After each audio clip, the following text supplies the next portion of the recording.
Maharaja gold and diamonds, toll junction, Edappally, Palluruthy, Tripunithura, Kalady, Eramalloor, Aroor പള്ളി, Thuravoor, Thrissur.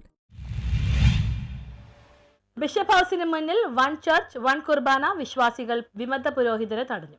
Zero Malabar സഭ Ernakulam Angamaly major അതിരൂപതയിൽ അച്ചടക്ക നടപടിക്ക് വിധേയരായ ചില വിമത വൈദികരെ എറണാകുളം ബിഷപ്പ് ഹൌസിൽ വിശ്വാസികൾ തടഞ്ഞു. മെത്രോപൊളിറ്റൻ വികാരിമാർ ജോസഫ് പ്ലാമ്പാനി അതിരൂപതയിലെ വൈദികരെയും ആലോചനാ സമിതി അംഗങ്ങളെയും ഫൊറോന വികാരിമാരെയും വിളിച്ച യോഗത്തിലേക്കാണ് സഭ അച്ചടക്ക നടപടിയെടുത്തിട്ടുള്ള ചില വൈദികർ വന്നപ്പോൾ ഏകീകൃത കുർബാനയ്ക്കായി നിലകൊള്ളുന്ന വൻ ചർച്ച് വൻ കുർബാന അനുകൂലികൾ തടഞ്ഞത്.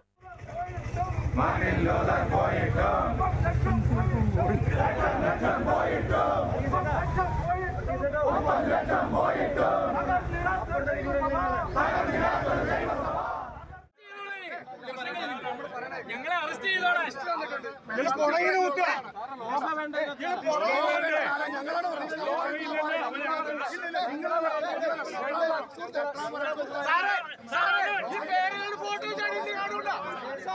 വൈദികരും വിശ്വാസികളും തമ്മിൽ ഏറെ നേരം ശക്തമായ വാക്കേറ്റവും വാദപ്രതിവാദങ്ങളും ഉണ്ടായിരുന്നു. കുർബാന കാര്യത്തിൽ സമവായം അനുവദിക്കില്ല എന്ന് ആവശ്യപ്പെട്ടാണ് ഏകീകൃത കുർബാന സഭ അനുകൂലികൾ പ്രതിഷേധം സംഘടിപ്പിച്ചത്. News bureau, Kochi.